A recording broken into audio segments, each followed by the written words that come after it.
أرى فيه مستقبلا رائعا أيها الملاك. إن خط حياتك طويل جدا ومليء بالمراحل الحلوة، صحة ومال وحب. لا أظنها صدقت الكثير، جاءت بدافع الفضول، وكل منا أدت دورها، وهي تعرف الأخرى تتماشى مع اللعبة.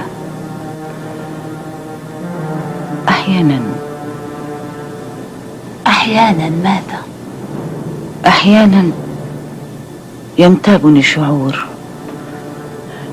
وعندما نظرت إليها بدا لي أن للفتاة علاقة بقدري، كما لو طريقانا تتقاطعان.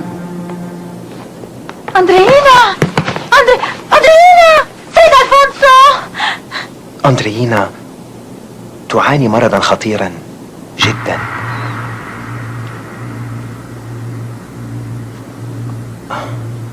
عضالا. تعيش ابنتك سنة واحدة على الأكثر.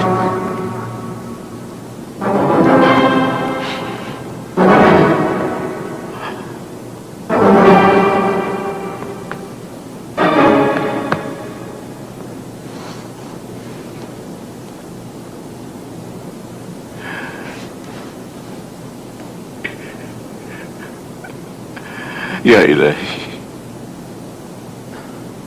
أرسلت في طلبك لأنني لم أجرؤ على إعلان الخبر في بيتك.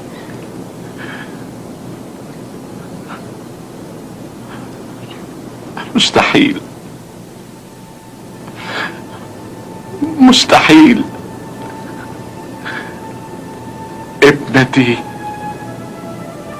ابنتي الوحيدة.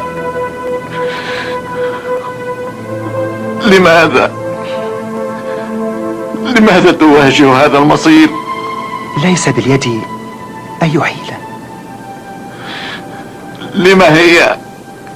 لما ابنتي بالذات؟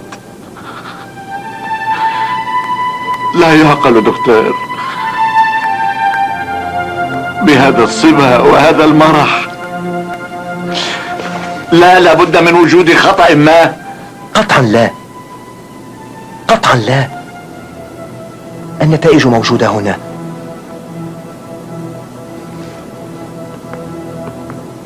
منذ أن عينتها راودني الشك، إلا أنني لم أشأ أن أصدق. أكدت النتائج تشخيصي هذا.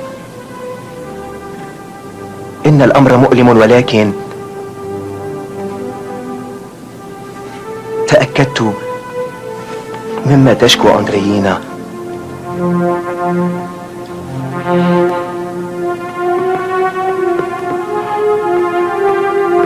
أعرف ألفونسو أنني أسبب لك ألما كبيرا،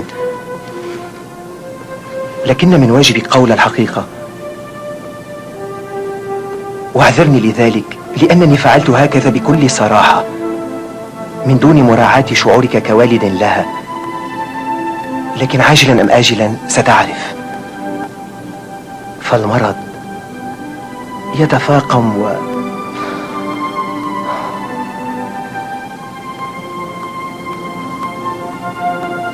ألا يمكن إنقاذها أرنستو؟ انقلها إلى مكان آخر، أخضعها لأي علاج متقدم مهما بلغت نفقاته، كل ثروة مقابل نجاتها. لا جدوى من ذلك ألفونسو. ثمة أبحاث كثيرة لإيجاد علاج لسرطان الدم، لكنه لم يكتشف بعد.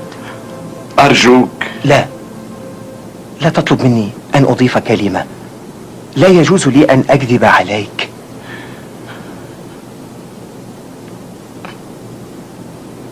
إذن عليك أن تتحضر لنهاية قاضية محتمة.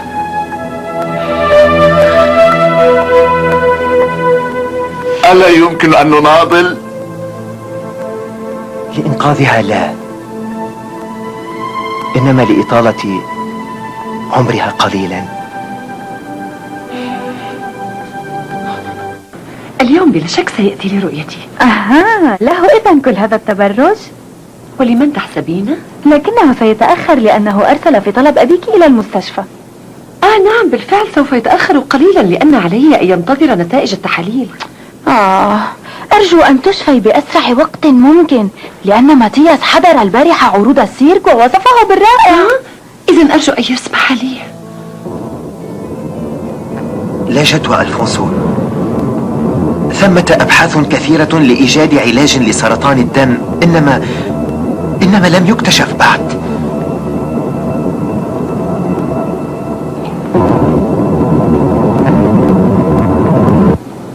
الفتاة ما زالت شابة وجميلة.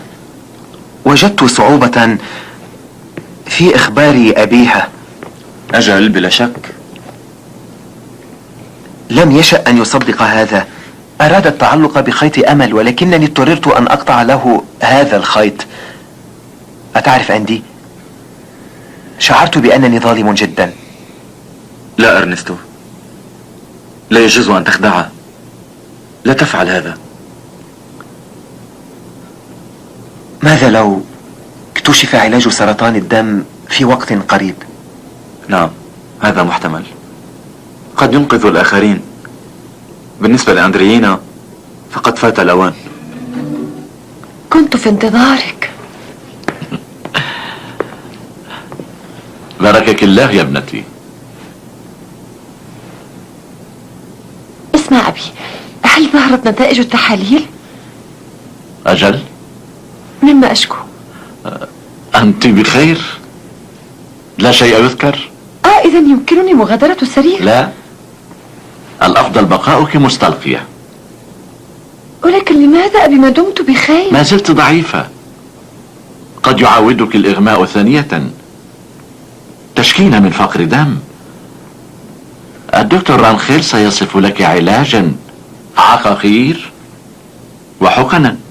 سأطلب من عمتي أن تحضر لك شرائح لحم طازج، وتتناولين كل يوم صفارة بيضاء مع عصير منعش، فهذا أفضل علاج لفقر الدم. وهكذا سأصبح بدينا.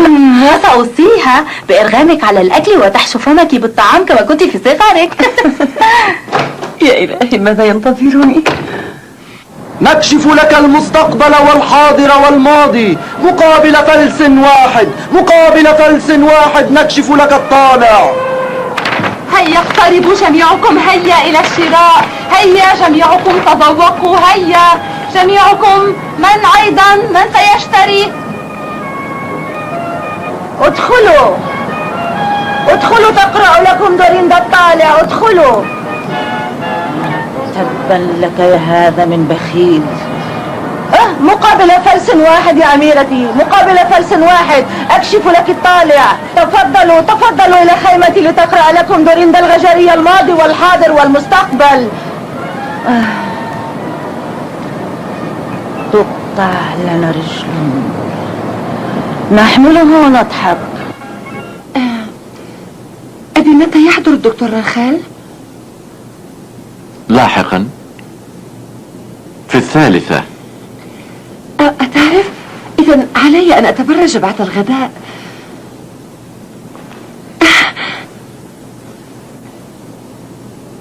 أبي أريد أن أطلعك على سر، لكنني أخشى أن تغضب مني. أنا أغضب منك يا صغيرتي. ماذا عندك؟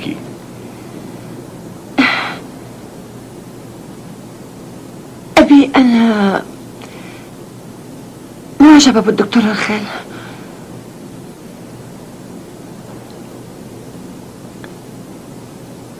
وأظنني مغرمة به أبي، لأني لم يسبق أن أحببت، ولكن أخالني أحبه هو، وإن كان يبادلني الحب أبي أكن أسعد امرأة في العالم. وأنا أحلم دائما أن نتزوج وأن يحبني، ولعل السبب أنه يزورنا في البيت، أو لأنني أعجبه أو ألفت نظره. لا أدري أبي، ولكن ما رأيك أنت؟ لا أدري يا ابنتي، لا أدري. أنا أرى أنك لم تستحسن الفكرة أبي لأنك غضبت. لا لا لا، إنما فاجأني اعترافك هذا. ثم إن هذه الأشياء هنا هي تجول في رأسك الصغير، والدكتور مهتم بمهنته ليس إلا يا صغيرتي. ولكنه شاب أبي، وسرعان ما يقع في الحب ويتزوج، وأصبح أسعد امرأة في العالم أبي، وإن اختارني أنا أكن الأوفر حظا في العالم كما قالت الغجرية. تعالوا تفضلوا لتقرأ لكم دوريندا الغجرية الماضي والحاضر والمستقبل. هيا إلى الشراء، إنه طازج ولذيذ. هيا خذي، هيا هاتي المال. لا أملك الفكة. دوريندا، دوريندا، تعالي بسرعة هيا. تنقصني الفكة للآنسة. يا صغيرتي، تعالي إلى خيمتي لأقرأ لك طالعك. تعالي. تذكرينني جئت البارحة مع صديقتي. لكن طبعا أنا أذكرك يا أميرتي، قرأت لها الطالع، أما أنت فلا. تعالي لكن سيدتي. تعالي هيا اذهبي لأقرأ لك طالع يا ابنتي. لقد أتيت برفقة ابن أختي لأنني سمعت بأن السيرك سيرحل غدا. صحيح، سنشارك في الاحتفالات المجاورة ثم نعود إلى بلدتكم قبل أن نتوجه إلى العاصمة. ادخلي صغيرتي، ادخلي قليلا كي أقرأ لك الكاف. أرى في طريقك أميرا، وإن لم أنذرك ربما ضاع منك من دون أن تدري. سيدتي، لا أصدق هذا الكلام. حماك الله أيتها البريئة. أتحسبين كلام دوريندا فيه خداع وفيه كذب؟ تنبأت لصديقتي البارحة بالصحة، وما إن وصلت إلى البيت حتى شعرت بدوار وفقدت وعيها. يا إلهي، ماذا أقول؟ ربما كانت يد صديقتك متسخة ولم أرى بوضوح. ادخلوا، سيبدأ العرض، جميعكم هيا. لن أقرأ لك الطالع، إنما أريدك أن تحملي حجابا لصديقتك لتعود إليها الصحة قريبا. لكنها لا تؤمن أبدا به. هذا لا يجوز يا ابنتي، يجب أن تؤمن، فالإيمان مفيد. إن الإيمان أشبه بدواء شاف، انظري إليه، إنه يحمل حجرا للعين الشريرة. هل ترين؟ حقا يبعدها عنها؟ خذيه ولو أنك لا تؤمنين به. لكن سيدتي، إنه جميل ليعلق في سواه، إن الحلي الغجرية محبوبة، وهذا مطلي بالذهب الخالص. خذيه وقدميه إليها ليساعد المسكينة على التخلص من مرضها. خذي، قدميه لها، سيكلفك 5 قروش فقط. 5 قروش؟ 5 فقط من نقودك يا أميرتي، خذيه لها. إنه بخس أتنازل عنه كرم لك، رغبة منك في شفاء صاحبة الجمال الأخاذ. اسمعي، ما إن تلبسه حتى تشفى، أقسم لك. لكن كل ما أملك من نقود. هاتي هذا يكفي. شكرا يا أميرتي، شكرا. والآن أسرعي لأن العرض سيبدأ ولن تجدي كرسيا. هيا أسرعي، اركضي، أسرعي. شكرا. هيا. المسكينة لن تشفيها كل الأحجار الملونة. تفضلوا سادتي، تفضلوا، ادخلوا لتكشف لكم دوريندا الغجرية الماضي والحاضر والمستقبل.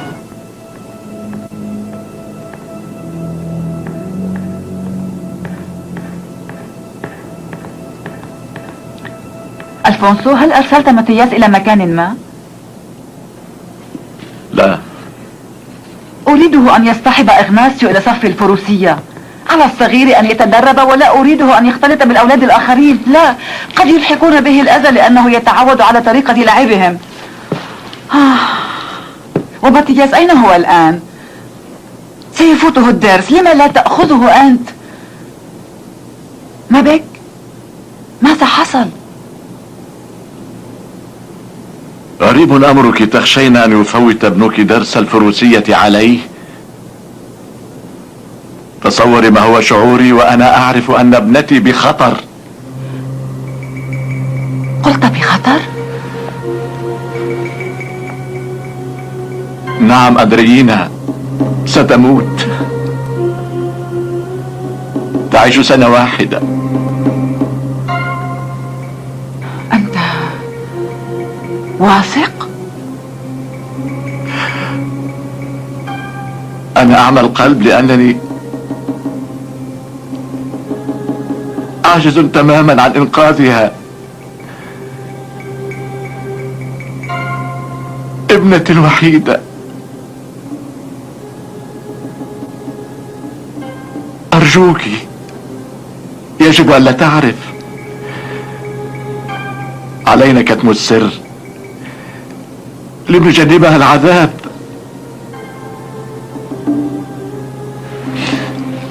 سوف تتحسن وستشعر أنها بخير بفضل علاج الطبيب، إلى أن يستحيل علينا مساعدتها وتأتي النهاية. عديني بأن تساعديني. يجب أن لا تشك بما حولها أبدا. طبعا ألفونسو، لا تخف. أنا آسفة حبيبي، أنا حزينة جدا. أعدك بأن أبذل جهدي لتمضي يا أندريينا أيامها القليلة الباقية بسعادة. شكرا. هذا ما أتمناه أنا أيضا، بل كل ما يمكن أن أتمناه.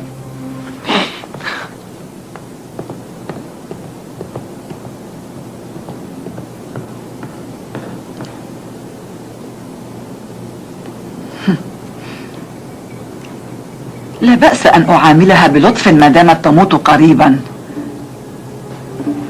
والإرث، ثروة ألفونسو الطائلة، ستؤول توا إلى ولدي.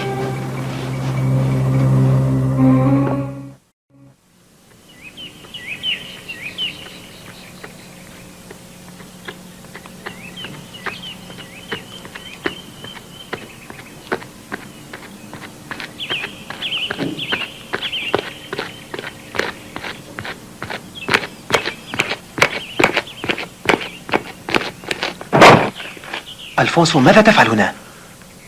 قيل لي إنني قد أجدك هنا. أريد أن أتحدث إليك دكتور. بموضوع أندريينا؟ نعم. هل علم أحد بمرضها؟ المخبري الذي أجرى التحاليل طلبت منه التزام الصمت إزاء موضوع مرضها هذا. شكرا. فالإشاعات أسرع من الصوت، لا سيما في بلدة ريفية كهذه. علي أن أحول بأي ثمن دون بلوغ الحقيقة مسمع أندريينا. لا تقلق، أتوجه اليوم لأزورها وأطمئن على حالها. أفضل، لكنها تصر على النهوض. دعها تفعل ذلك. ما دام المريض يشعر بالنشاط يجب أن يمارس حياته الطبيعية كأي شخص آخر معافى. قلت أنك تعودها اليوم. نعم. جئت أصارحك بموضوع ولا أعرف كيف أبدأ. قل لي ما شئت، لا تهتم. إنه موضوع دقيق، وقد تجد طلبي غريبا عليك على ما أعتقد. إن استطعت المساعدة فلن أتراجع. نعم، وحدك تستطيع. اعتبرها خدمة لي، ولن تكلفك إلا سنة من حياتك. أنا لا أفهم. دكتور، نحن صديقان أليس كذلك؟ وأنت أدرى بموضوع ابنتي الوحيدة، لذا أخاطبك بصراحة. جئتك إرنستو أطلب منك أن تتزوج ابنتي. أندريينا بقي من عمرها سنة واحدة،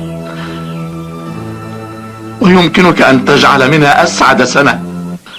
ولكنني لا أستطيع الزواج من أندريينا. لماذا؟ لأنني لا أحبها. سامحني، ولكن إنها الحقيقة. أنت تعرفني لا أحب الخداع. أيصعب عليك أن تهب شيئا من حبك لفتاة بهذه الروعة والرقة وستموت؟ الحب لا يولد من الجمال أو من الشفقة.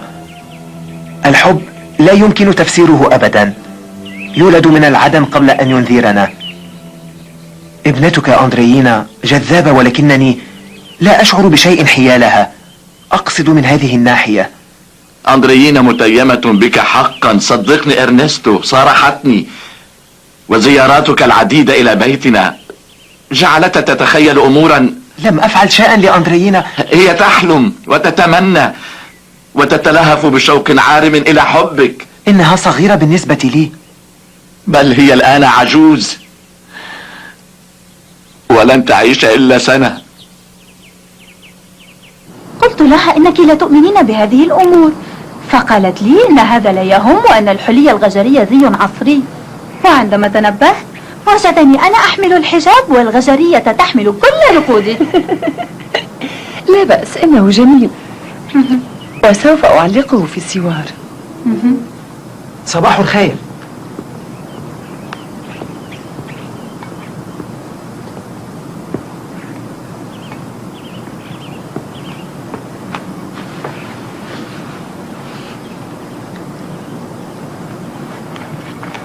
دكتور،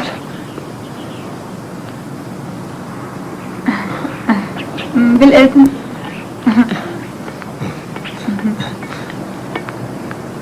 أتيت تعود مريضتك دكتور؟ لأنني لا أعمل في هذا الوقت، كما ترين لا أحمل الحقيبة. إذن أتود أن تدخل أو... لا لا لا، يمكننا البقاء. عذرا.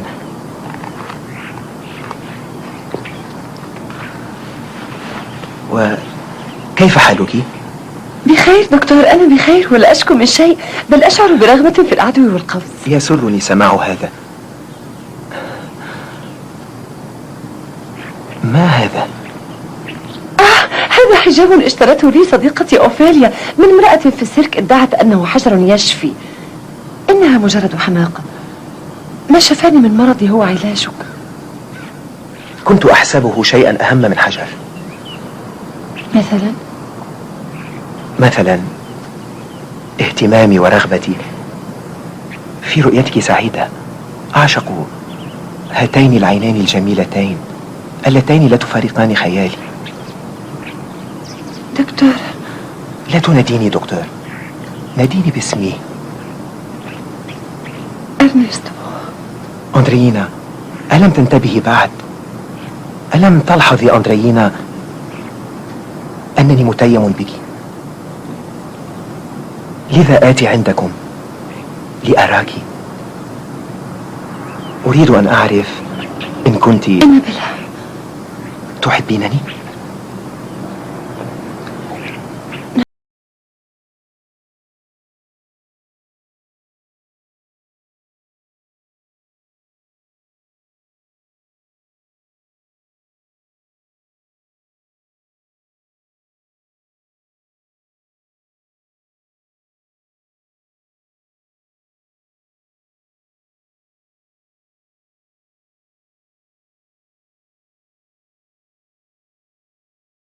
يحبني يحبني يحبني. أوفيليا، إنه يحبني. إرنستو باح لي بحبه، يحبني. لا أصدق يا للروعة. سيتحدث اليوم إلى أبي ويطلب منه إياه. يا إلهي يا للروعة.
فلنشرب نخبة سعادة العروسين.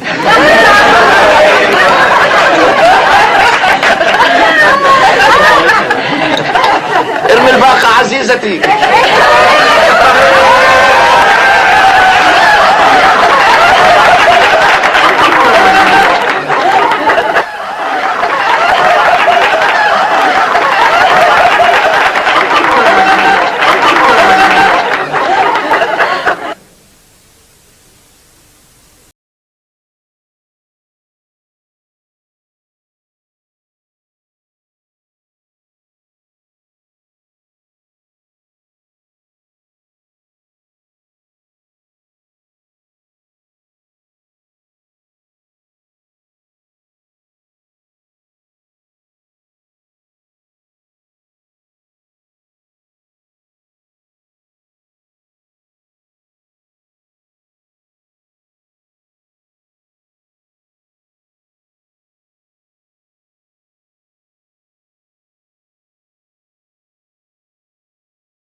شعرت فقط بدوار بسيط لكنه طبيعي في وضع كوضعي حاليا.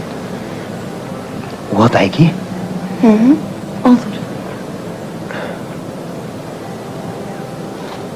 أندرينا أنت أحمق، أنت طبيب ماهر وتنتظر أن أحيك قميصا لتنتبه؟ ولكنني لا أفهم. تعالي واشرحي لي فورا. أجل حبيبي أجل، أنا حامل وفي شهري الثالث. ولكن لما لم تخبريني قبلا؟ حبيبي أردت أن أتأكد وأعد لك مفاجأة، ولكن ألم تفرح؟ بلى طبعا. ولماذا إذا بدا عليك القلق؟ تعرفين الأطباء عندما أجل إنهم جبناء، إنهم جبناء. إنما لا تقلق، سأكون بخير وأنا لست خائفة أبدا. سأحضر لك القهوة.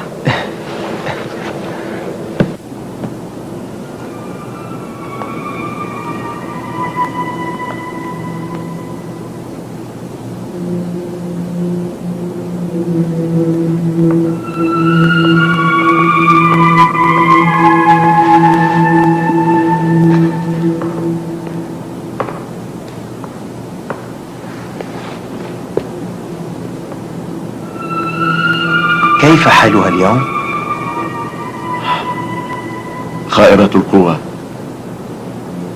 لم تستطع النهوض. ما رأيك يا أرنستو؟ ماذا أقول لك؟ شاهدت كل شيء. مقاوم طوال الأشهر الماضية وبالكاد استطعت أن أساعدها. ألا أمل؟ إطلاقا، أنت تعرف.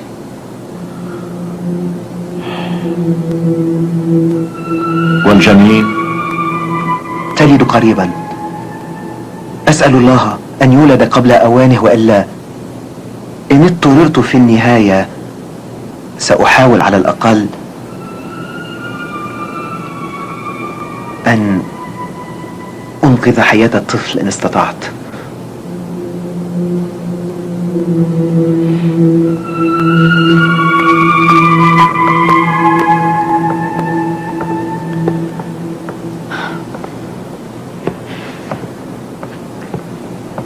ولد.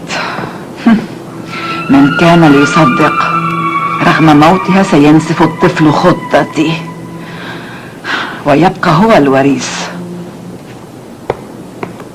كيف حال الأم الصغيرة؟ هل تتأخر الولادة حبيبي؟ تضعين قريبا.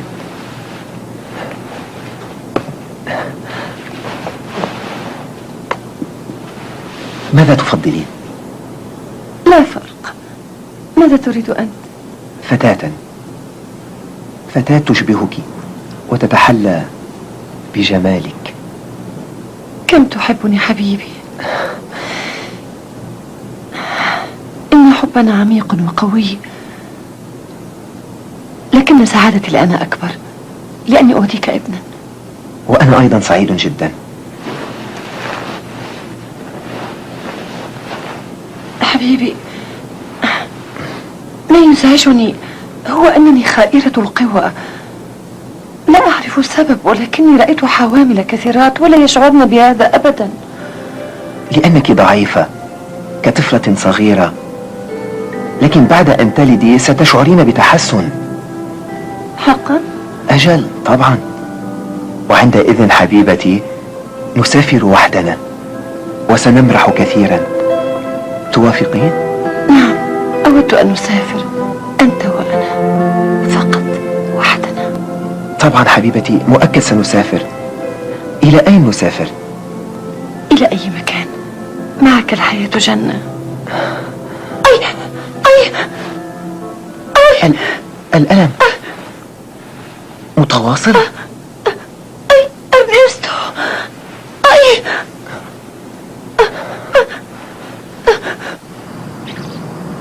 سيد أرونشا، سيد أرونشا، الطفل. ما الأمر؟ الطفل، أرسلني الدكتور ليعلمك أن الطفل سيولد. اهتم به. أسرع.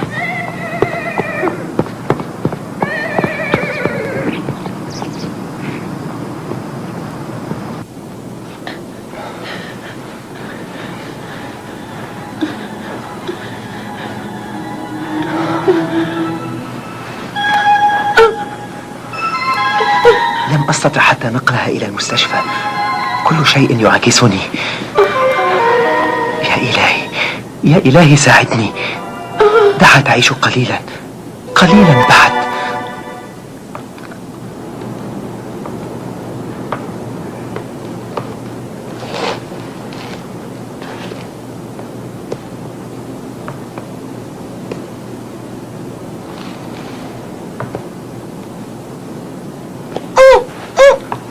تعالي من فضلك، ساعديني.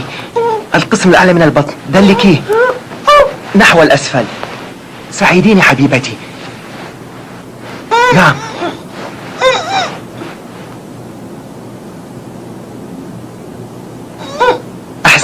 أحسنتي هكذا أفضل.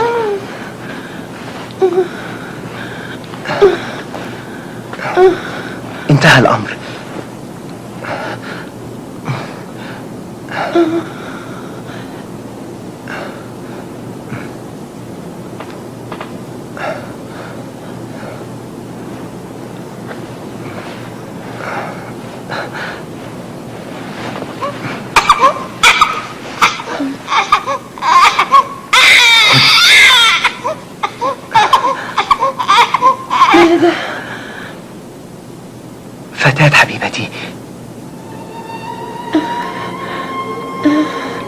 فتاة. أجل، فتاة.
لم أخطئ.